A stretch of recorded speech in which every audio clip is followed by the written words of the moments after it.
On this episode of Negative Modifier, we'll be playing the game Deltagreen. Deltagreen is a mature tabletop RPG that tackles various dark and unsettling themes and topics that some listeners may find traumatizing, harmful, or generally uncomfortable. Listener discretion is advised.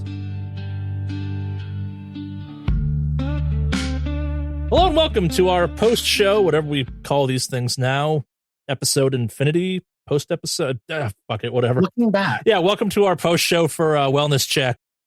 We're going to talk about Wellness Check. If you've not listened to Wellness Check yet, we recommend going back and listening to that, and maybe also all the other stuff before listening to this. We kind of reference a bunch of the other episodes or arcs we've done. There's going to be a lot of J-Cell talk as part of this, actually, a campaign that none of the three players in this were part of, which is where we're going to talk about how it links back to that some. But, yeah. Tons of spoilers for everything we've talked about. Hell, we might even reference some of the book club shit we talk about as part of this. Post shows are special that way, but more importantly, I'm Charlie, joined by the wonderful cast of Negative Modifier. Introduce yourself, everyone. I hate all of you. Hey, can you give me a recap of my characters, Charlie? We're all trying to be nice to each other and just give each other the opportunity to talk. Anyway. No, you're not. This is the fucking bit for every single one of these. True. Hi, my name is Jad. I primarily played Ancient Query and partially played Ancient Quota. I'm Dylan. I played Agent Quickdraw, and I cannot even remember the name of the meat that is the other character. The brain. My name is Alex, and I played Agent Quantity, I believe. I'm trying to remember if that was the name. Yes. Yeah. It's Quantity. Yeah. And I also played another agent who unfortunately did not make it. Your Navy SEAL character you've been looking forward to for so long. He wasn't Navy SEAL. It was a fucking... You're right, fishing game. Fishing game. You are correct. My fucking Solid Snake fishing game warden. I would like to start this off by saying I am so fucking mad that Quickdraw survived. I tried so hard, Dylan. I tried so hard for you, but should we just dive? I know we kind of always say this every time, but should we just dive right into the final fight for this? I think it bears worth talking about how unbelievably fucking lucky Dylan was to that entire thing. Obviously, the end is the fight with our dear Edward Ackerman, Big Ed as he's known. I didn't roll well once with him, except the one time I hit Alex. That dude is supposed to be able to do some ridiculous damage, and he has a hilariously high strength threshold, and when it mattered, I could not beat Jillian in a blackjack to save my life. And you weren't rolling amazingly. It was more just how unbelievably shitty I was rolling across the board. If you'd rolled a 13, I was going to roll a 12 on anything I fucking tried, despite my threshold being for strength-based stuff around a 70. To be fair, also the thing that saved Quickdraw in the end was, sorry, Alex, what was your character's name again? Quantity. Quantity running up and giving Quickdraw the springboard to try to go up and over. No, that's actually not what saved Quantity. Or not, that would save Quickdraw. What saved him? That flash thing you were yelling. Oh, yeah. Yeah, so obviously this entire campaign deals with cognitive decline in some interesting ways. So, there's actually a whole half of this campaign, or kind of operation, whatever you want to call it, that you actually never got into. That was the easy version of the Big Ed fight, by the way, because you got to him soon enough. Oh, that was the easy version? We got to him soon enough? I felt like we were taking every single extra side quest that would come up. No. There was so much more other stuff you could have dealt into. There was a ton of stuff you could have found at the biker place. If you tried to break in there and found some things, you could have been much better equipped for the kind of engagement there. Hell, that wasn't even supposed to be the final fight location. I cannot believe how unbelievably lucky you got in that fight. My plan for that, and written in my notes for that, was Big Ed kills one of you and then pieces out, and then Jillian managed to blow his knees off, and I'm well, fuck, guess we're doing this here. Yeah, I do remember you saying that there was one more encounter, basically, that we sort of skipped. Yeah. So Chad, you may wonder why I had all those Gator rules ready to go. Yeah. I thought you were just fucking freeballing it. Sorry, freewheeling it. No. So the the kind of back half of the operation you all missed is to go all fucking over this because this is a huge thing we didn't get to in a bunch of ways. Knowing how hard in theory the Big Ed fight was on paper. So remember when I killed 3 of your characters right off the bat in the first episode? Yeah. Yeah, I think I remember. So the way the first fight with Big Ed was supposed to go is he hits you, kills one of you, pieces out. My hope was you'd have like 1 hitter and 2 of your brains at that point. So you'd like maybe be down either the hitter or one of the brains kind of thing. Like he is capable of hospitalizing all 3 of you really easily. Like his damage threshold for that bat is, I think, like 25 on an average hit technically. And I could not roll above a 4 with it damage wise. Yeah, until you hit Alex. Until I hit Alex, yeah. And that's when we started running at that. I'm like, okay, shit, we're doing this. So the idea from the jump was typically I successfully kill 1, maybe 2 agents during the run of an operation. And one of your agents that got blown up was going to have miraculously survived in like the intensive care unit of the hospital. So we could just kind of plug them back in. And it would be like, okay, so either you're going to be down a hitter and you'll have a ton of hitters, or like, my hope was you'd kind of find yourself in a situation where, okay, we need less brains at this point. We need more of the brawn characters. So you'll cycle that one in. And we kind of wound up with that actually from a party composition. I'm like, okay, cool. It's working exactly as I hoped this would. And then the fight didn't kind of go to the second round of it, I guess. And yeah, so mechanically it's interesting. So that's the easy mode version because all of his bullshit that the whole golem thing he's got going on hasn't recharged yet, because he just 1v30'd the biker bar. Oh, yeah, that makes sense. Yeah, so Dylan, we all fucking hate Quick Draw. Playing to that character's hidden strong suits, like past military service is the fucking skeleton key in biker culture, specifically how the Sons of Eris are written, specifically that chapter. So invoking that, I'm like, well, shit, he has the skeleton key. I'm not sure if he knew this would work type of thing, but yeah, it's like one of the few ways you can get reliable answers out of them. And if you broke in to kind of do like a more involved investigation, oh God, some of the shit you could find. Like you could find all the sand damage of this operation was hidden around.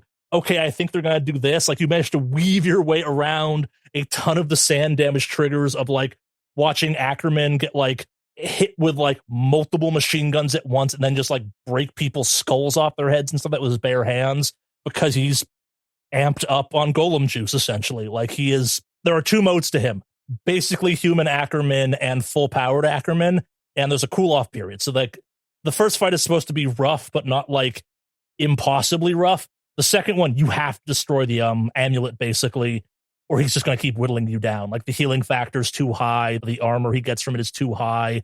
Like I had rules written, like remember when Dylan, you tried to stab him and it just broke? Yeah. Any direct attacks with a melee weapon that don't clear the armor break because you're basically like stabbing something full force into a pound of cement. That makes sense. Like you are fighting essentially a golem. You are fighting a golem type of thing. And unbelievably good rolls, unbelievably good thinking. The whole flash thing is the kind of hidden mechanic of Edward Ackerman is the fact that let's talk about this actually theories. What did people think Big Ed was at the end of the operation? I know we had a couple theories running through, but like at the end, what did you think was going on with Big Ed? See, the way that I thought things were happening was that like I initially thought that the half TPK was the fucking Full Metal Alchemist human sacrifice in order to create this goddamn homunculus, when we found out that like this could be a golem, whichever the pronunciation is. And then I was like, wait, or is it the biker bar or whatever the heck? But I was still very much in the realm of like, okay, cool, we have a Mazda V8 homunculus just mowing us down at the moment. Yeah, so anyone got any theories they want to run by before I kind of explain the situation some? I didn't have any theories other than initially I thought that he was, a bad actor. Not somebody who had this done to him, but somebody who was willing to have it done to him so he could continue living. By design, yes. You were supposed to think that for a while. Yeah. Yeah, that was kind of the idea behind it. Like, is he rogue? Is he not rogue? Yeah. So the reality is actually stranger, and it was right at your fingertips and you didn't go down into it. Remember I gave you the manual on how to make golems? Yeah, I couldn't translate it. Yes, it's almost like I put you in a retirement situation with lots of old people, some of which might have spoken German.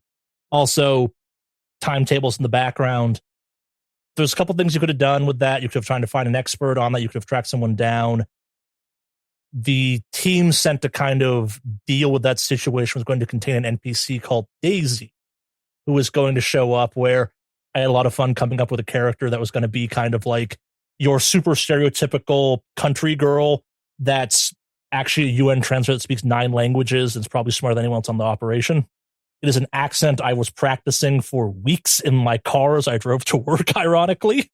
But yeah, you're going to get a translator for that eventually. Kind of, it was more about letting stuff play out. The idea was kind of give you enough focus to get to the green box to have the encounter with Ackerman and then kind of be like, okay, here's a bunch of new tools to kind of unravel this a little bit more that we just didn't get to because the combat went in your favor, and that's cool that it kind of played out that way. It also means, and this is kind of the thing I was going to say makes this one a little bit interesting, you guys didn't finish the operation technically. Oh, I know I didn't. No. You didn't solve the operation. Wait, what? We found the fucking magic library of... No, we found a symptom of the situation. We never found the source of the situation. Oh, that's right. We never actually found the Nazi wizard. Well, yeah. Didn't Ackerman say he killed that guy? Oh, yeah. Well, allegedly. Did he actually, though? Yeah. That's fair. That is fair. We just took him at his word. So, eagle-eared listeners, the podcast, remember that way back in J-Cell, there is a operation called New Thule, which involves the Barnhof farm, a farm that had a painting in Manfred's house. And the Nazi wizard behind that was a member of the Thule Society. And I think Dylan might know this. Remember what that dude's whole thing was? It's been a long time since I've listened, so no. Body doubles made out of dirt and sand. Good times. Wasn't there a situation where I was looking at a painting or I was looking at something and then like a figure showed up and I was like, that's crazy. Anyway, I'm going to try to steal as many books as I can. Yeah, wasn't it the paintings in the library? Yep. Yeah. And who is that, Dylan? You had me hyper fixate on that painting and I was just like, I don't know what this is. You'll need to remind me of the painting situation. I'm blanking. Oh, it's Nyarlathotep. It's always Nyarlathotep. Yeah. Of course. Is it a painting in a Nazi house? It's Nyarlathotep. Nyarlathotep.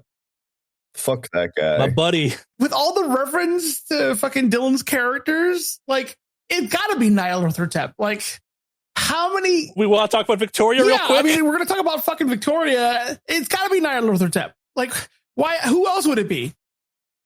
Yeah, it's that's also Quick Draw's new employer's Nyarlathotep. Oh, I knew that for sure. Yeah.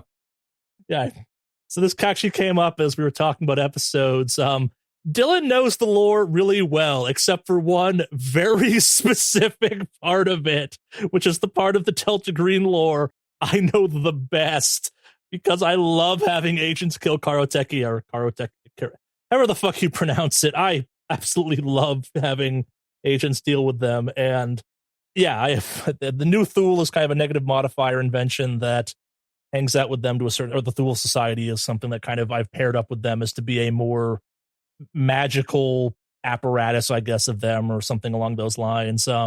Reinhard Galt, who showed up, is a canonical character. He is one of the 3 bigs in the Karotekia. He is, of the 3, the one I find the most interesting and also the most mobile of them as well, for reasons that may or may not make sense someday. We are, as always, kind of tying ourselves into the canon lore as best we can in kind of interesting ways, but also technically they're dealt with in canonical deltagreen lore, but I feel given the stories we tend to run, they kind of had to come back for a variety of reasons. And yeah, at least he's still around. But yeah, shall we talk about Victoria for a few minutes? Yes. What questions you got about Victoria? Who the fuck's Victoria? So how is she her own grandma? I mean, she's not. I mean, like, it's such she is her own grandma. Like, logic though, where it's like, what are you talking about? That this is her like great great great great aunt, this person that was like 20. Oh, she is a puppet. She's not real. Oh, she's a puppet. When I was writing her, I went back and forth between, is she Nyarlathotep or is she kind of like a thing Nyarlathotep made to do certain things? And I kind of landed with, I'm like, I don't think she's Nyarlathotep officially. I think she works for him is the wrong phrase, but kind of like, is it one of his things that's out there doing things? I'm not sure she's a full-on mask, but I think she's kind of mask adjacent, where it's like, hey, here's a puppet of Nyarlathotep. Like, if he indeed is kind of this great conductor of pulling strings, I'm like, okay, wouldn't it be fun to have kind of a marionette-esque thing? And you may kind of, thinking back to her description, there's something unnatural and handmade about her, almost like she was assembled in some weird ways. Like someone didn't quite get human anatomy when they're applying the skin parts of her. Oh. Makes me wonder what she's doing in the retirement home. I guess that is a hotbed of potentially unnatural things. This will not be the only time we go to Emerald Estates. Okay. It will show up again, probably eventually. Because there was a part of me that wanted to see. I understand that, like, I was trying to play a decent character with Query. Because for me, I was thinking about that Query was like a journalist who just lies her ass off in any kind of situation to get her scoop. Was so funny to me. And I was really kind of playing whether or not to like, all right, cool. We have like this blonde and blue-eyed bushy journalist who's popping into a biker bar being like, hey, I don't care that you guys may or may not have some racially motivated whatever the heck. Please tell me the information that I need, because I'm going to lie to make it seem like I'm your friend. And they were having absolutely none of it. So that was a hand that I felt like an ass with. But yeah, it's interesting. You engaged with Victoria, the most important of the side plots. Like, there are 2 Delta Green agents that are there that are retired, that are not in the high risk area, that are not publicly known as Delta Green agents. You met both of them. Where I was going with that was like, there was a secret part of me that wanted to unplug the lights just to see what would happen. And that's kind of what led me to turn off the lights in Victoria's room. Because if the lights keep the demons or the monsters away, what happens outside of that specific retiree's home? If we are caught inside a room without lights, does that mean that we are in big trouble? Or like, what can happen with that? Oh, no, and that was intentional. The idea was to try and plant the idea of like, hey, you should turn off some lights around some of the other kind of more unhinged characters to see what happens. And in Victoria's case, see the man behind the strings. What's funny to me is that I turned off the lights in Victoria's room and literally nobody saw, except Dylan, the man behind the curtain. Gotta love succeeding those awareness checks. Yeah, I'm glad to see that Florence, even inadvertently, is still somewhat having an effect on the world. Oh, no, agents are never truly gone. They're just melded into my horrifying backstory for things. Yeah, no, there was lots of kind of setting up dominoes for stuff we're probably going to run down the line at some point, or kind of seeding some ideas into our larger setting of negative modifiers, kind of Delta Green campaigns and setting and stuff like that need to get kind of injected or brought back to the surface. Like the Thule Society is still very much potentially out there. The Karateki is definitely still out there. Nyarlathotep really seems to like fucking with agents that work for certain handlers. Yeah, there are agents out there as well. There are, as I said, there are 2 agents at Emerald Estates that are retired agents that are not on Tranche's radar either, for that matter, for reasons that we'll someday talk about. Yes, the idea was kind of to plant a bunch of ideas out there as well with a bunch of the side stories. People got guesses of who the 2 agents are. Curious old detective man. Yep, that's one of them. Is it the dude that I walked into changing? Don't tell me it's the dude that is the second one. God damn it. And he did kill his wife because she was possessed by something and it broke him. Because in my brain, I was just like, oh man, it could have been like the dude with all the lights, but that's too obvious. What's the most? And he's a known friendly. Yeah. I was like, what's the most ludicrous sort of thing? It's like, oh, the one who murdered their spouse, more than likely. Because that's like. That was a test, by the way. What do you mean that was a test? Wayne was trying to know if you were on the level or not. What do you mean on the level? I don't even remember this test. If you were a handler, if you were being handled by a handler that know about Wayne, he'd tell you to go ask Wayne about how Horace murdered his wife. You'd be there to investigate how Horace may or may not have murdered his wife. Huh. It's a built-in cover. I almost killed that dude. That would have been a problem for me down the line, but there are ways. I'm still really upset that Quick Draw's alive. So let's talk about that for a quick second. Do you know what I was referencing he was going to go off and do at the end of the operation? No clue. Oh, so the Karotekia's main base is down in Brazil. Oh, cool.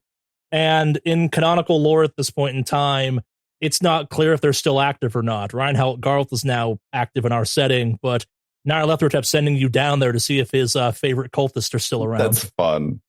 Look, I remember when I rolled up Quick Draw, I think in session 0, and I said he's going to survive and I'm going to fucking hate it. And that's going to haunt me. Because I know he's going to show up again. All of you rooting for Quick Draw's death, we're sorry. I think it's very funny because now, like, if Trunch was Jean-Luc Picard, you just handcrafted the most wildly awful Riker for her to just have at her disposal. Yeah, because, like, you know, like, what kind of guy goes and works for fucking Blackwater? Not a good guy.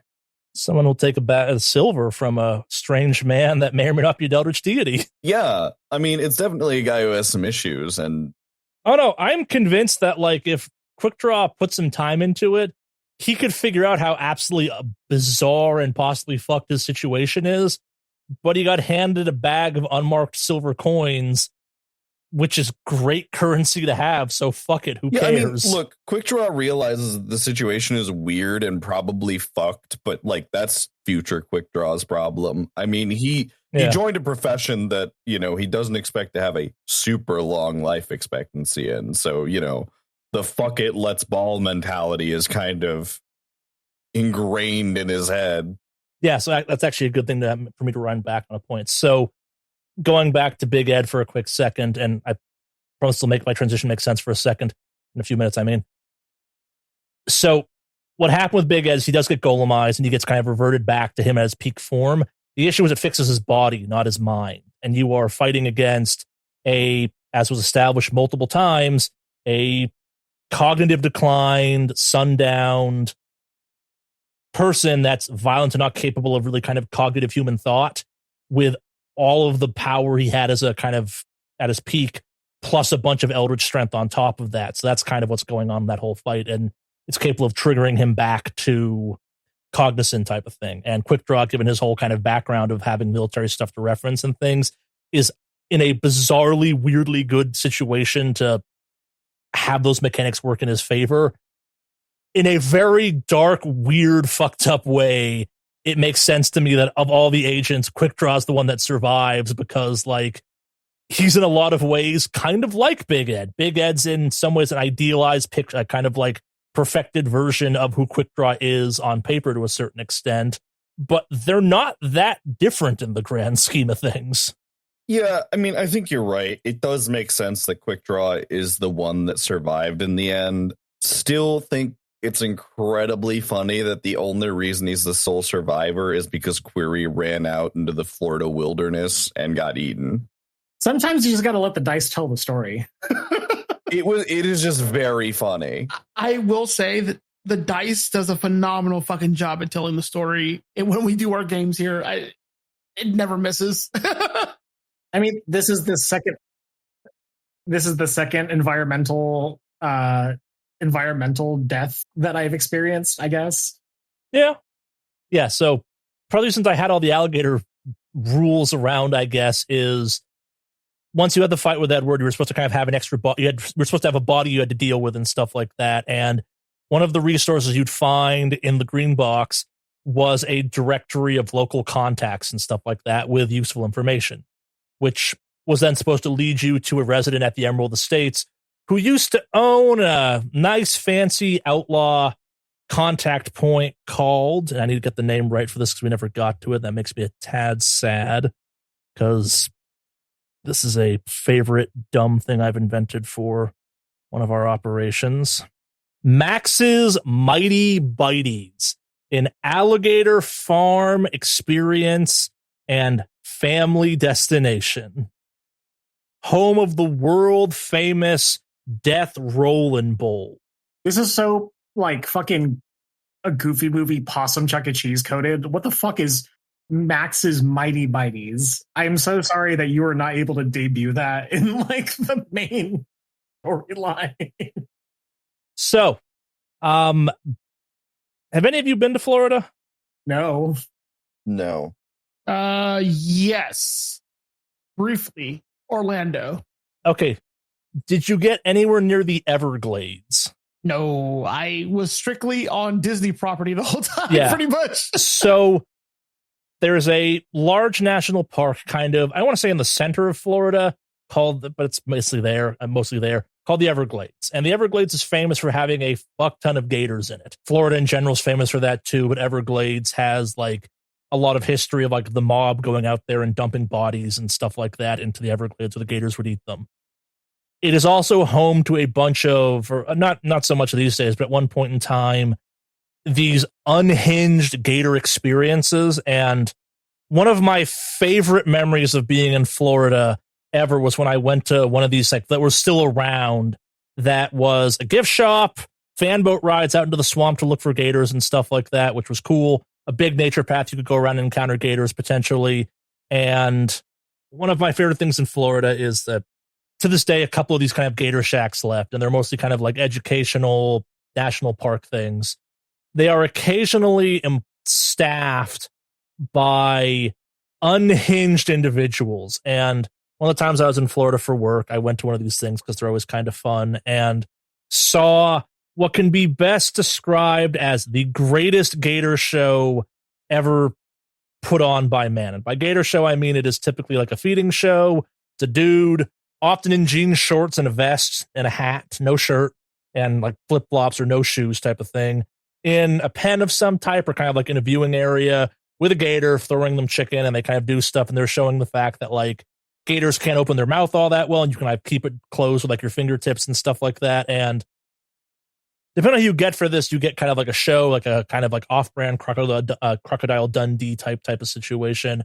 And the version I love the most is when you get the unbelievably bored gator removal specialist, because you get this just apathetic, tired of life, mid-40s, late 50s dude or woman who's just like, yeah, gators are really dangerous, slaps the gator and it falls over, but there are many ways of disarming the gator, etc., etc. And Max's Mighty Bites was going to be kind of a little riff on that. So the more historic version of these were these kind of weird, not quite theme park, but like really leaning into the gator part of it, and those are still around in kind of like ruin form. And Max's Mighty Bites was supposed to be one of these kind of old gator show places that had an understanding with deltagreen of the outlaw persuasion that yeah, if you got a dead body in Florida you need to get rid of, we got some real big gators and we'll save some money on some food.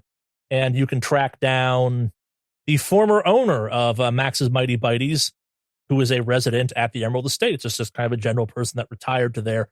Or more, you can track down his son, who hates his dad's guts and will tell you, yeah, you can go talk to the asshole type of situation. And yeah, so Max's Mighty Bites is going to be basically a kind of mix of covert shootout and kind of like tactical play in a gator-themed, poorly made theme park that's been decaying for the better part of 20, 30 years. That's big claim to fame used to be a bowling alley with a gigantic glass aquarium that gators would swim above the people bowling, aka the world famous Death Rollin' Bowl. But also they would offer everyone know what a gator death roll is? Yeah, I mean, yes, sort of. Like, are you talking about the phenomena? Yeah. Is that when they like clamp down and they fucking start doing the like belly flop roll over and over and all that shit? Yep. Yeah, then yes, I'm familiar.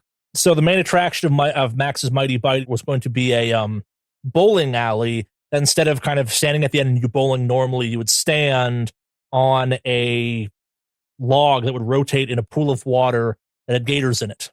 Hence the world famous Death Rollin' Bowl. I like to have fun with my dumb ideas occasionally. This has all gone to shit, and you'd have the environmental hazard of gators being around, and one of the ways to deal with Ackerman in the fight would be to basically plunge him into the gator waters. Fun fact about these gator farm places, or kind of these gator amusement parks. When they went out of business, they just kind of released the gators. And as a result of this, the gators that came out of these things were often like, by gator standards, apex predators, because they'd been fed a steady diet for the last 10 years and had gotten big and mean as a result of it. That's incredible. Yeah.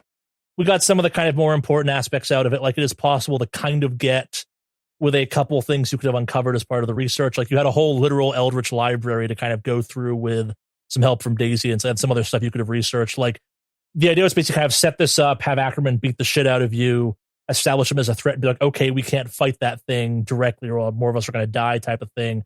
How do we deal with this? And you're going to kind of get into more of the cognitive decline aspects of it.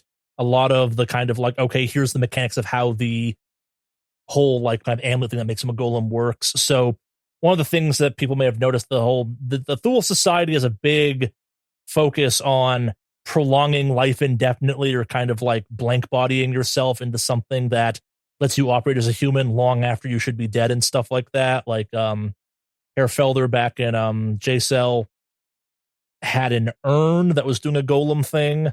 This was a new kind of twist on that. Like, they definitely seem to have a penchant for making golems, I guess will be the one hint I throw out for future things of them. But yeah. Did you ever get Newman's real name, by the way? I think you hinted at it with the dog tags. Yes, I think I did mention that. So Manfred Newman's real name is Sebastian Gunther. We did know that. We did know that. Oh, yeah. We had that. I thought that a crazy German wizard or Nazi wizard that may be older than that whole kind of World War II stuff would have a certain flair for the dramatic and name himself Manfred Newman. But yes. It was interesting to have someone who apparently was a Nazi hunter, or we understood was a World War II all-American hero, be the secret Nazi, but I feel like if I dive into my ruminations on that just seems a little topical. Yeah. No, and you're supposed to think that way. So remember all those journals you found? Well, yeah, I was like obsessed with them, and like, yes, in my brain, I was like, cool. I'm a researcher. That's all I do. I'm a journalist. Like, let me see if I could dive into it. Unfortunately, Manfred and Big Ed have beef. Big Ed has killed Manfred dozens of times. Huh.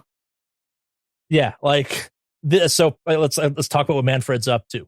Manfred has literally been in hiding for the better part of 30 years after the last time Big Ed killed him, and he kind of didn't kill him all the way type of thing. He came back through New Thule Society bullshit, or through Thule Society bullshit, and he has conducted a plan. He has literally waited for Big Ed to be physically incapable of killing him again, has allowed himself to age to the point where he can get himself into the retirement home Big Ed is there, and has been psychologically torturing him for years because Big Ed recognizes him, but is literally powerless to do anything about that. And in a kind of moment of hubris, because this guy is still a crazy Nazi wizard, he has slowly started to return Ed's strength to him to prolong Big Ed's suffering.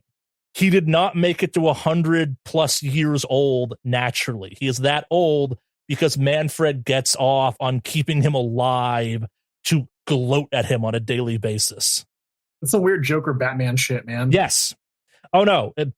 Manfred, or Sebastian Gunther, is unbelievably broken by the number of times like he has been so convinced he was about to succeed at something, and a Delta Green team led by Big Ed showed up and just caved in his plans. Like, I have a whole crazy list of like the number of times Big Ed showed up and was like, you're alive again. Guess I'll kill you again type of thing. Like, you can talk to Big Ed when he kind of regains some of his sanity at the end or kind of like gets back into his brain some about like he jokingly used to refer to his hobby was killing Sebastian Gunter. He's done it so many times, it's how he relaxes. Good Lord. Oh, yeah, no. They have history going back to World War II, which was the first time Big Ed killed Sebastian, and they've been doing this cat and mouse thing, except it's not so much cat and mouse, it's Tom and Jerry, but Gunter is neither Tom nor Jerry. He's a third character that gets the crap beat out of him for a guest appearance type of thing. Yeah, no, this is a prolonged revenge scheme that now Gunter is keeping him alive purely to torture him, and he messes up and gives Big Ed just enough energy back to kill him. And the way the kind of like Gunter's starting to get a little bit bored, he has made a amulet that does the goleming thing to it. And one of the things you could have learned from the book is the way this goleming thing works. This was a kind of charm they developed that the way you activate it is the murder of your mortal foe.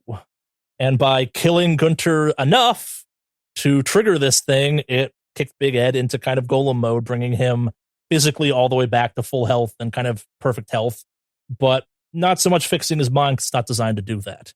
It's meant to be kind of like a temporary super soldier suit. There's actually stuff you could have looked up, like you could have learned about kind of the history of this whole thing, and it was a whole extra program where the idea that basically you'd have people parachute in, do an assassination target, which would power up the golem amulet, and then use that to extract type of thing. It's not infinite power. It's a temporary kind of like Superman mode that is powered by the more people you kill, the more powerful it gets, but also there's a recharge on it type of thing, which was mostly used up when Big Ed went solo on the entire biker bar. It lets him tank some stupid things. I do have to say, after hearing everything you have planned, I do appreciate, because I know some storytellers and like game masters will do the opposite. I do appreciate that you let us, or well, I guess let me kill Ed there, even though that wasn't supposed to be the time that it happened. It's pretty simple. We've been through so many fights where the deck is so unbelievably stacked against you. I'm never going to kind of... You played well. You played unbelievably well, all three of you, on that one. And I'm like, no, this deserves rewarding. I'm like, is this how I want it to go? No, but at the same time, like, this is a story we told. It's a different story. Like, most of it's there, but at the same time, like, yeah, this is what we're doing. This is the story we're playing through at that point. And I think it works out well. And we're going back to Emerald Estates at some point. Could you have tracked down Sebastian Gunter? Yes, you could have ultimately. Does that mean Sebastian Gunter is still out there potentially? Maybe. Reinhard Galt was in town, Sebastian Gunter's dear nephew. Nyarlathotep was indeed hanging around Emerald Estates. There's other weird stuff afoot. The Sons of Eris are still very much a thing that will come back at some time down the line. I don't know. It's fun when kind of stuff goes differently than I had it planned.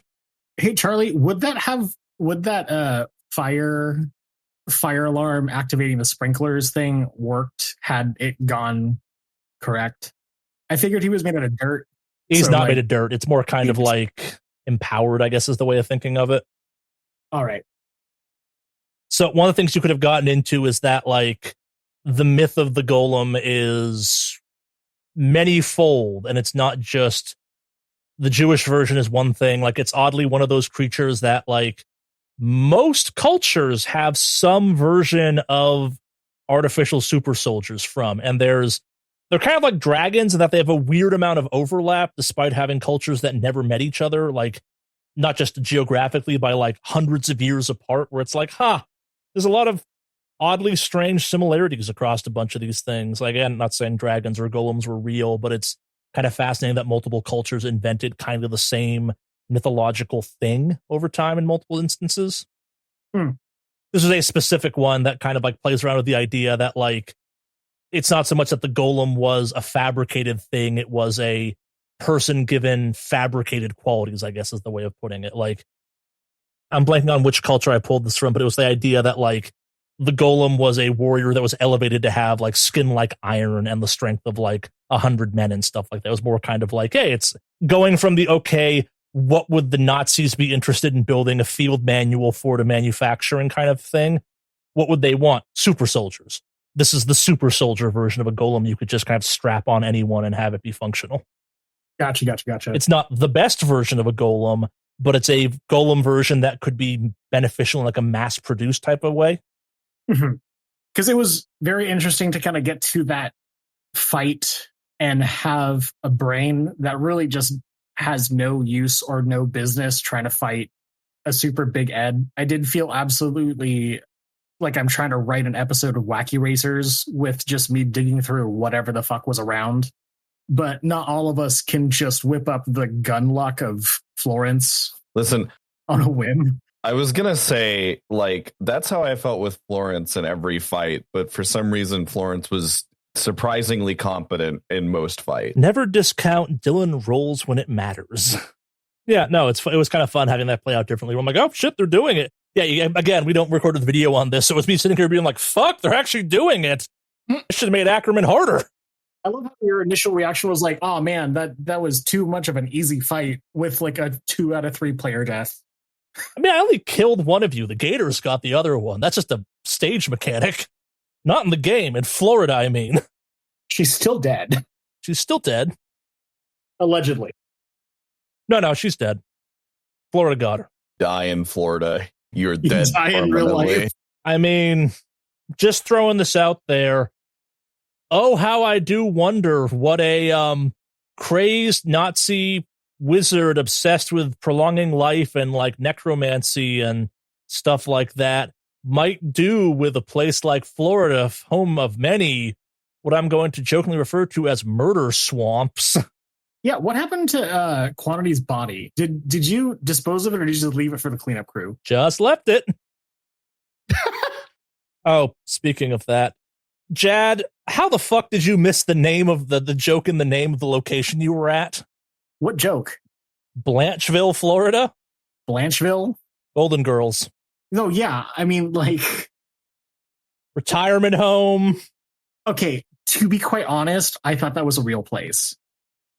Fair enough. No, Blancheville, Florida, Blancheville County is not a real place. Because I was like, oh, I did find that amusing, but at the same time, it's like that sounds right. That sounds like a place that I believe it exists in Florida. Oh, it does, just not by that name. It is the conglomeration of several places, one of which is the oh god, I'm blanking on the name right now. Not the city, the old folks retirement center down there. That's a little bit terrifying. The Village.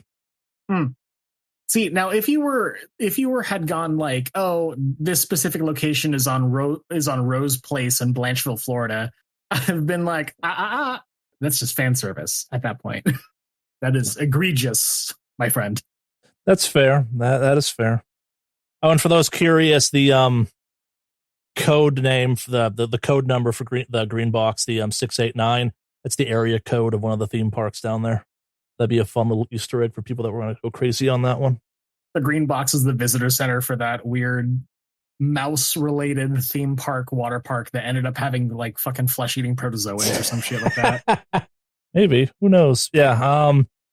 What else is worth mentioning as part of this? Yeah. Allegedly. No, that was very much me being like, well, can't put ourselves in Orlando for legal reasons. Don't want to bring that heat on the Negative Modifier podcast. We ain't ready for that and never will be. And think of anything else worth kind of highlighting for a quick second. Oh, kudos on working through the number station puzzle. That would be fun to do like an actual full-on puzzle for Negative Modifier for once. Hopefully people had fun with it. Thank you. It was good. I was going in the complete wrong direction. It's a good puzzle. I was applying ciphers to it and everything. I was like, I mean, didn't not have ciphers. That's true. You know what's great? Straight up, I like when you gave us this like puzzle and everything else like that, I was like, okay, this is the most solid clue that Charlie has ever given us in any of our games. And it's just a whole bunch of fucking numbers.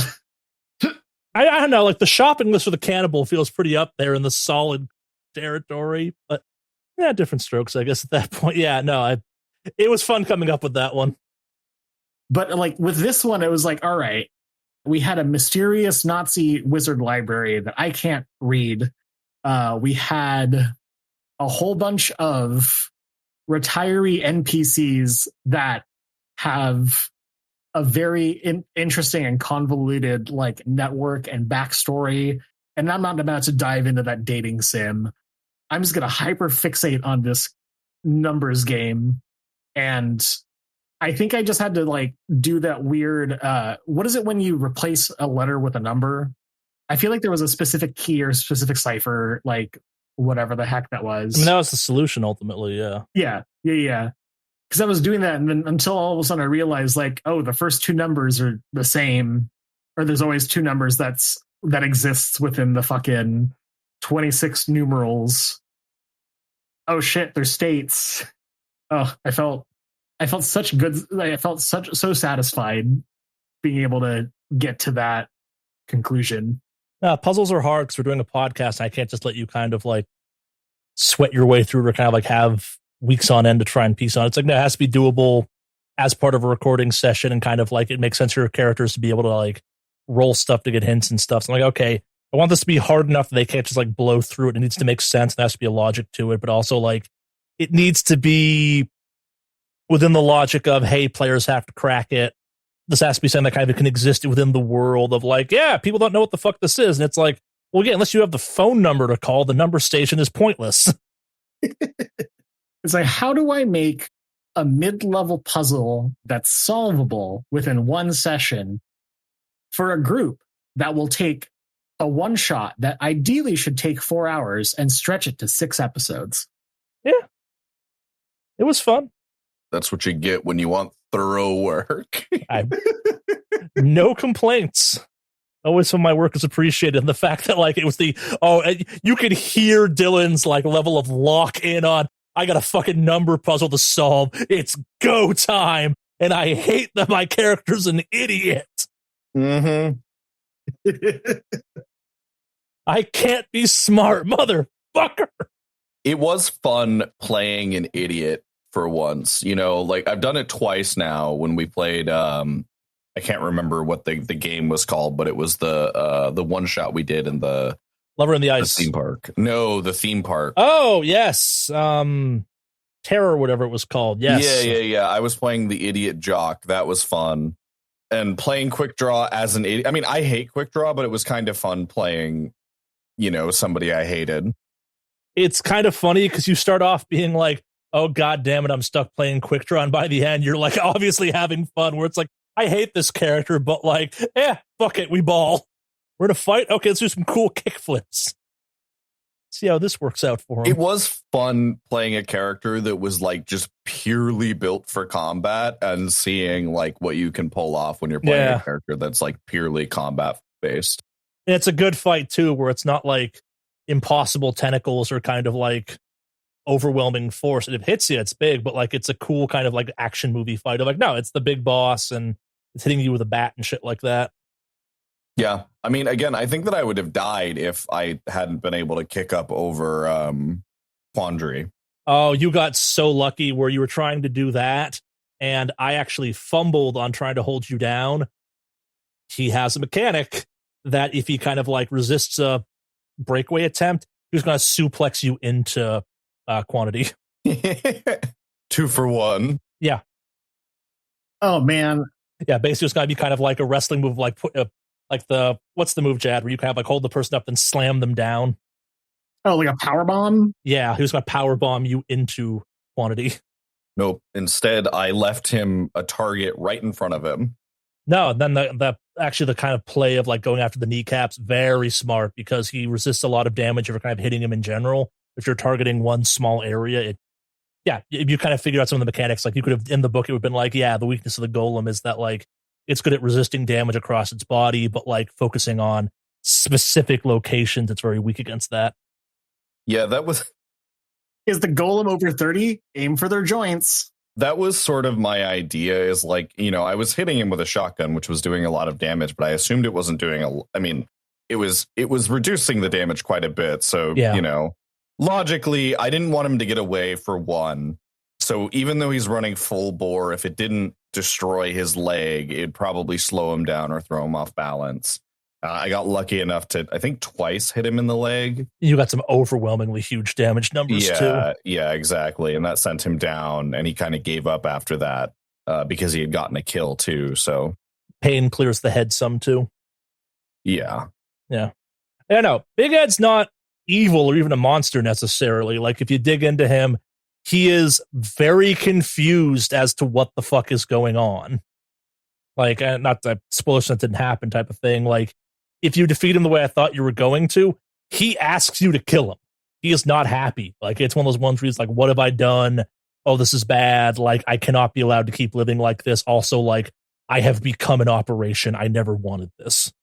Yeah, I mean, by the end of it, like, I don't even think Quickdraw thought that he was, like, a bad dude. I mean, he did kill Quandary, but, like, I don't know. Quickdraw is used to just seeing his coworkers die. Yeah. That's just kind of like, you know, par for the course.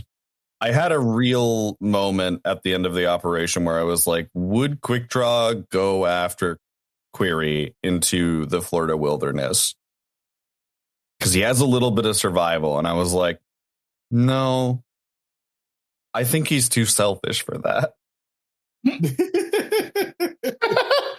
Hell yeah. I really felt like, are you fucking kidding me? You're just going to leave me out here? But then I really thought about it. I was like, no, yeah, that tracks. Yeah, like, you know, he's like, I heard a scream off in the Florida wilderness. I ain't fucking with that. I just killed this golem thing. I watched somebody get their head caved in with a bat. It's time to go home and get a beer. Ops fucking over. Yeah, mission achieved. Target secure. Oh, you want to know what you were drugged with, Jad, when you drank the water? Quaaludes? Basically, yeah. So there was a whole subplot that you could have also used to find out that Wayne Turner is deltagreen, and it's that the Nurse Clark, the guy that was giving you the tour and stuff like that, you may have picked up on. He doesn't really give a fuck about his job. Did I get that vibe across? Oh, yeah, no, that definitely was portrayed, for sure.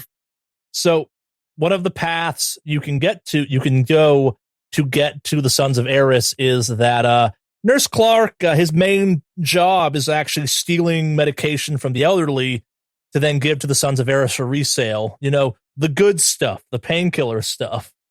So he drugged you with like Valium or something like that he just had on hand to calm you the fuck down because you were annoying him. I wasn't even having a panic attack. That was just another one of fucking Query's lies. Oh, he's a whole fascinating thing where, like, I have like little notes about him where it's like, thinks it'd be fun to fuck with some federal agents, so he's gonna fuck with some federal agents. Like, he is like ecstatic at the fact that he slipped drugs to what he thinks is an ATF agent. He thinks that's the coolest shit he's ever done. I mean, I gotta hand it to him. Like, fucking, he knows where to aim, where he'll hit, and he's hitting. Yeah. All right, you guys never learned his nickname? No. Skinny MC. I hate that. Wish we killed him. Marshall Skinny MC Clark. Of course his name is Marshall. Oh, dude sucks. I love writing NPCs that suck. Wish we'd killed him. Oh, yeah, no. The Sons of Eris is a whole thing you can get into. It was so funny, actually. I was going back through and editing this stuff. There's a moment where Jad just says, man, there's so many red herrings. I'm kind of sitting there cracking up. You can hear on my end of the recordings, I managed to keep out a Discord of me just being like, that's the whole fucking point of this operation is how many goddamn red herrings I can kind of throw you, distract you with bullshit. There's a whole second op you can go into that's meant as a pure distraction. I was so frustrated. It was like, I don't know where to go. That was the point. An op within an op? Yeah, the Sons of Eris are a whole thing. I mentioned this on the Discord server, but I'll mention it here too. The Sons of Eris is the first time I've ever shown the rest of the cast the kind of negative modifier deltagreen world Bible, and the Sons of Eris section is dense. Okay. They're a thing I've had cooking for a while. They have lore. I'm glad we didn't have to, but I was plotting how Quickdraw would go in and probably kill everyone in there to figure out what was going on. I'm glad we didn't need to do that. I guess on that note, you want to know some of the stuff you could have found in the Sons of Eris bar and hideout? Yeah, I'm kind of curious because there was like there was a lot of back and forth, and I know there was only a few members, but I guess we barely scratched the surface on I feel like we barely scratched the surface on them for sure. Oh no, and we'll come back to them. Yeah. They have their whole thing going on, but you could have found a actually useful green box full of like military grade armaments and stuff like that. They are big gun runners to the area. So remember that whole, like, there's a, what's what I'm looking for? There's like auto mechanic shop that's kind of like weirdly across the street from their bar. Yeah. Yes. Yeah. So in the junkyard, there's 3 storage containers. Yeah. So in there, kind of like buried in the junkyard part of that, you have 3 large kind of like sea storage container type things. One's a full drug lab. One's basically a grow box for kind of like various drugs and stuff like that. Most of them normal, one of them not. And one of them is the kind of the one you're actually looking for, which is just full of grenades and RPGs and like military grade machine guns and shit like armored, like stuff that can stop an armored car and shit like that. That's how you can find out where the grenades came from, because it's just a box that's like obviously used to contain grenades, where literally hundreds of grenades were stolen from. Oh, and so because someone, I think, kind of hinted at this as a question on the Discord server, the reason I went with hundreds of grenades is that grenades have a tendency to go bad over time. So knowing that Edward Ackerman just stuffed a shit ton of grenades in the walls, assuming like 1 in 5 of them would work. They're one of those things that kind of have an odd shelf life given how grenades mechanically work, ironically. They're fixable, but like if you're just storing them, you kind of have to clean them and maintain them a little bit more than you'd expect given how we colloquially think grenades function. Yeah, Sons of Eris have a whole weird thing going on. There's lots of, they may or may not be a eldritch apparatus, actually. They also sell a drug called Necro. I don't think I would ever want to try something called Necro. It does stuff.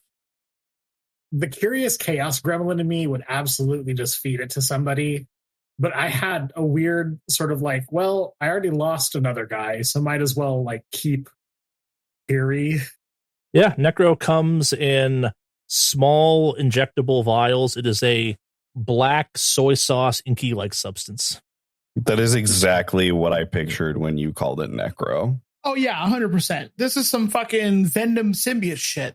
It sounds like. No, hard pass. Oh, it's so much worse. No, as soon as he said Necro, no, this is some fucking, I'm about to become some symbiote carnage Venom shit going on here, but we can't call it that because of fucking copyright.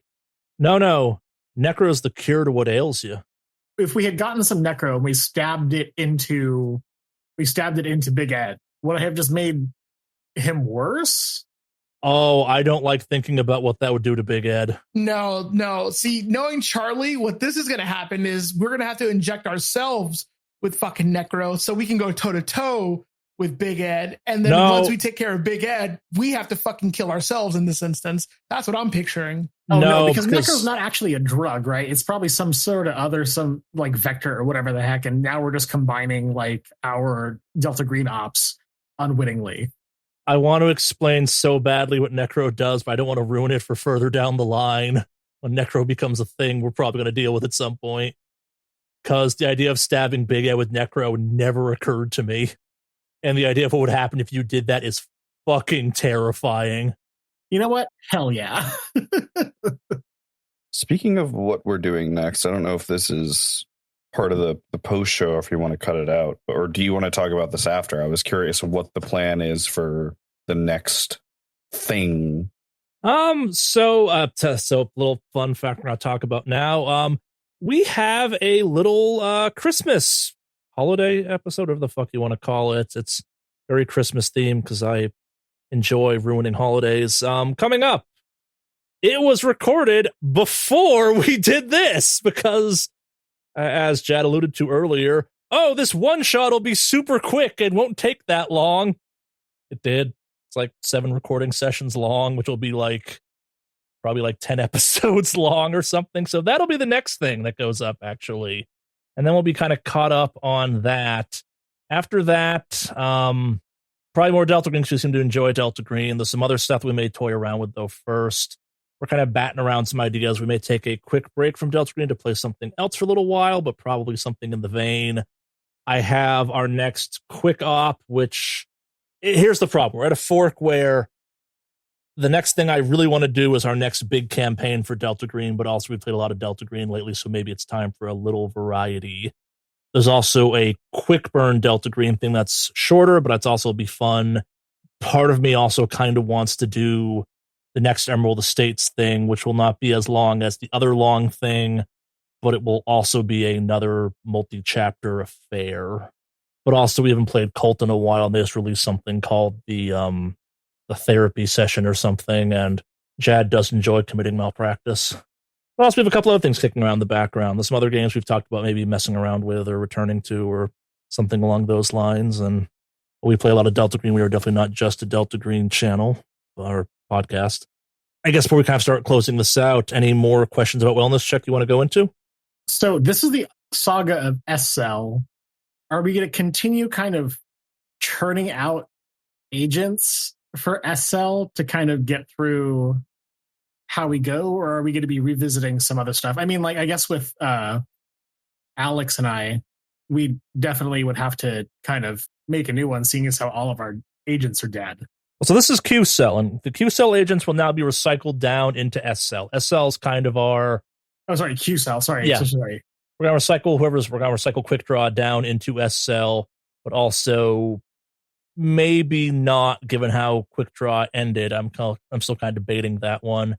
You can keep him. Fair enough. Yeah, then I will do something else with him for down the line purposes. Yeah, so... I mean, if you want me to, like, reprise him for a few sessions, I'm there's something I want to do with him that I want to talk to you about, but if I'm allowed to do something with him, we're going to get an answer about what the fuck was up with those coins he got real goddamn quick. He's all Mirror yours. Universe Riker. You created Mirror Universe Riker. I'm telling you. All yours, pal. Cool. I will happily take Quick Draw. Yeah, so I guess to kind of like remind people of this one, SL is kind of our one-shot thing. I didn't want to do SL for this because of the whole grenade randomization mechanic I had going on, where it's like, yeah, it's kind of shitty to kill at random 3, possibly more SL agents. Got to deplete that sum. Those are kind of fun. They drop in, they drop out characters. That one's, as we've kind of talked about in the past, it's designed to be kind of our more in line with, I guess, how most Delta Green games are played for people. It's kind of drop in, drop out. It's just agents get called and they go kind of thing. For our more long-term bespoke stuff, we typically roll up new characters, or we need new characters kind of thing. Like this is the problem, because I also know what half of Delta Green SL is in, and not all of the stuff I have planned for the future SL can be part of. They can be part of some stuff too. Yeah, it's interesting when I'm trying to balance certain kind of what we're going to do on certain topics moving forward. It's been a while since we did a long campaign, so we'll probably do that in the nearer future just to get that rolling. But also, yeah, we'll kind of probably figure out behind the scenes what we're going to do next. I guess any other questions on Wellness Check itself, like about what the hell was up with the Idiot's Guide to Plumbing? Yeah, what the fuck, dude? Just a book Felder got given, he put in his library. Not Felder, Newman put in his library. This op was just filled with so many goddamn red herrings. Almost like I know my players really well and sprinkle in things I know they'll like laser focus in on to mess with them occasionally. There's actually a running gag, if you've done some more exploring on some other stuff, of like Idiot's Guide to stuff keeps popping up. There's several copies of Idiot's Guide to Motorcycle Maintenance at the Sons of Eris clubhouse. God. They also have the infamous Zen and the Art of Motorcycle Maintenance, and a bunch of references to Sons of Anarchy. Also a bunch of books with guns in them. It's a whole other separate topic. Oh, I forgot about Small Business for Dummies. Yeah, there's a gun shop you could also have tracked Big Ed through. Yeah, actually, that's actually what we're talking about. I know a lot of jokes were made about kind of the Florida-ness of some things. If you'd gone to a gun store, you're going to go to Gator State Firearms and Pawn and run into someone that's like, no, you can't just do that, actually. I care about my job, and I'm not just going to give a bunch of yahoos from out of state guns and stuff. That's how Big Ed couldn't get guns and had to go track down Sons of Eris. Actually, you couldn't just buy guns without an ID. So it's not totally lawless, but also you can most definitely buy buck knives at gas stations. I've done it. Oh, yeah, no. I guess like also kind of one of the other missed side plots is there is a whole like string of break-ins that you could have learned about at the police station after the fact.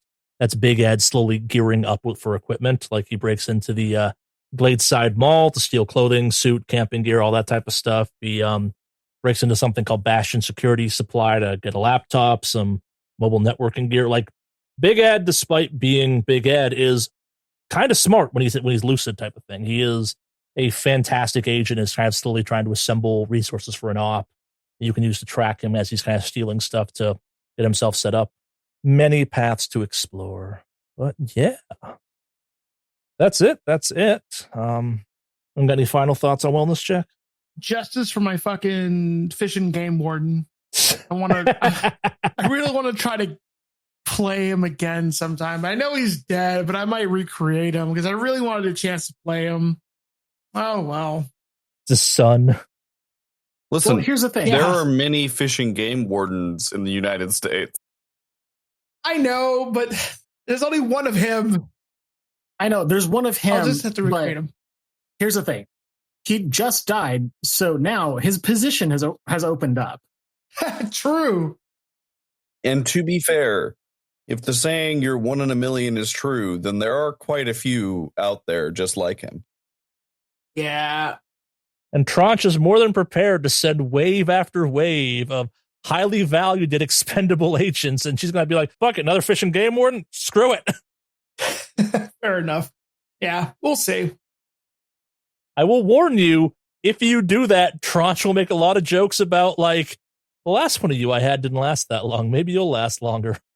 Be a shame if you died like an explosion at an old man's house. Just saying. Oh, the callbacks on that one will be fun. Yeah. Also, I realize I am not that great at being an investigator because as a guy who's supposed to be an investigator, man, I was fucking awful at the puzzle. The puzzle's hard. Yeah. It's not designed to be easy. But, oh well. I had a blast. It was fun. As always, I appreciate the gang. Charlie, as always, I appreciate the work you put into the campaigns. Dylan, Jad, as always, I appreciate you folks and time you put into your characters and kind of playing back and forth with you all. So I know it gets a little bit sappy when we talk about this, but I really do enjoy playing with you guys. So yeah. Ditto. It's always fun.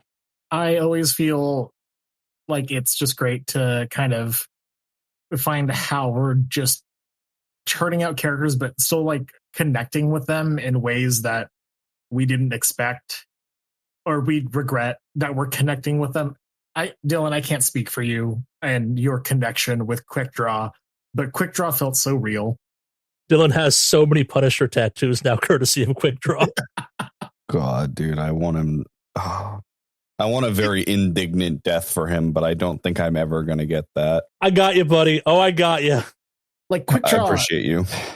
Dude, I can just imagine. The worst, but he's so intriguing. Like I'm invested in the Schadenfreude of like Quick Draw. Like the karmatic return. I don't know why, but I imagine Quick Draw is that stereotypical like post on Facebook. You either stand behind me, stand beside me, or stand in the fucking way type posts on Facebook, and it's like, dude, if it wasn't like against company policy for him to have social media, it would absolutely be that, you know, like. To plug the Patreon for a second, if you want the true unhinged story of how much we all hate Quick Draw, the session 0 for this is fucking wild. I think like easily a third of it is us just dunking on how much we hate Quick Draw. It just goes. I had to cut it down, so I'm like, this is getting a little long. We have to cut some of this out. It's still like easily 10 minutes of us just making up how he sucks in every way possible. I can't recall exactly how it started, but I think it started with Dylan just kind of popping off about how much he hates this character and wants him to die. And then we just all kind of piled on and bullied on this imaginary character. Oh no, the escalation of it's amazing. Where it starts off with like, yeah, this guy sucks. It's like, yeah, guy unironically owns truck nuts, and it ends with one of us being like, oh god, what? Like, Dylan explaining the dude's dating profile. It's amazing. Oh yeah, like, he's holding a fish. Like he hits all the benchmarks, like holding a fish. Oh, I completely forgot about the OkCupid 100%. Maybe the most fleshed out backstory ever to a negative modifier deltagreen agent. Yeah, absolutely detailed, 100%. Like what was it? Like, he refers to all women as females. Like, that's probably on his profile for sure. You got to see us in live generate that like taboo of like the dude that shows up to the session 0 with like a binder of backstory for their character. It's just us generating character backstory for Dylan. And he's like, yeah, that tracks. That tracks. Actually, no, this is the version of it, and it's worse. We're like, yeah, that tracks. Yeah, there's character design in terms of like, yeah, you know, this guy, he went to school here or there, he does this job. And then there's level of detail where we're like, yeah, no, we know this guy's social security number. How like, shitty a dad is this dude? Well, let's detail it right now. Yeah. Oh my God. No wonder Quickdraw fucking survived the op. We in the weird meta foreshadowing created our own goddamn awful golem in Quickdraw. It was just full theme circle. We just crowdfunded like the worst person on the planet. I hate him. I hate him so much. The worst person you know survived. Well, it is like, I don't know. There is like some like real major irony that like he avoided all this death and everything. And at the end of it, he's just looking around. Everyone's dead. And he's like, well, I guess the op's done. I'm going home, because he's not an investigator and he killed the thing. So he's like, yeah, this is done. He was wrong, but he doesn't care. I love how that we started this dunking on Quickdraw and we're ending this dunking on Quickdraw. You know what it reminded me of? It reminded me of like Quickdraw's ending with like all of us dying and then Quickdraw just being like, oh, well, gotta go, was like when Chung-Li in the Street Fighter movie was describing her village being ransacked by M. Bison, and then M. Bison goes off and is like, to you, it was the worst day of your life. For me, it was a Tuesday.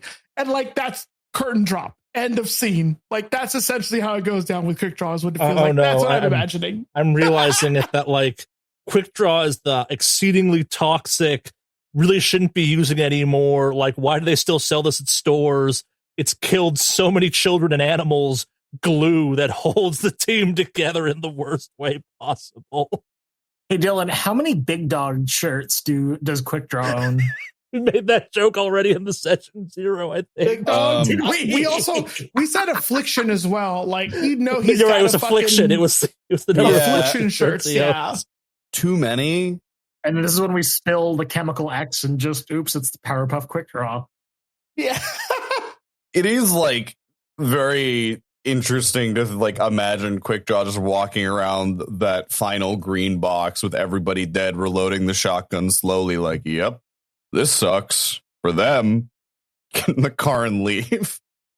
Yeah. I'm talking about what movie this is from, but it's like, there's a chance that some of you may die, but that's a risk I'm willing to take. And it's like, damn, cool, I lived.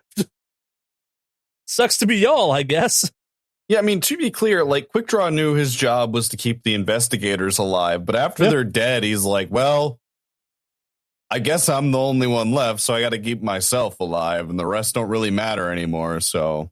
Part of me genuinely was curious what that operation would look like if it was just 3 hitters left at the end.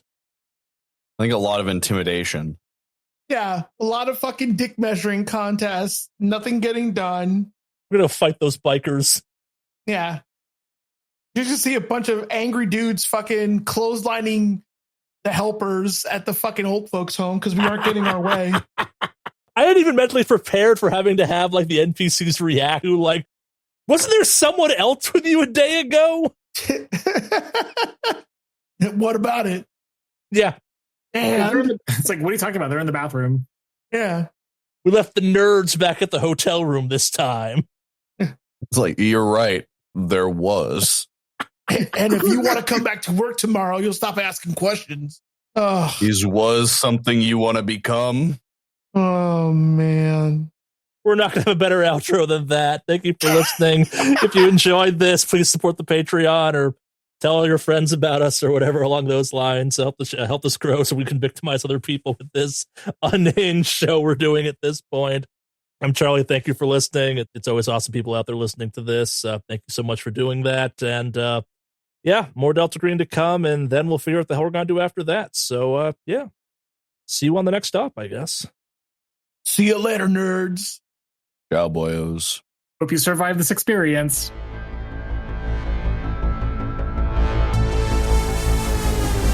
On behalf of all of us at Negative Modifier, thank you for listening, and we do hope you enjoyed this episode. If you are not already a subscriber, please consider becoming one, partially so you do not miss our next episode, but mostly because it helps new listeners find us. In addition to that, if you liked the episode, please consider clicking the thumbs up button below. If you'd like to further support the show, please consider joining us on Discord or becoming a Patreon patron.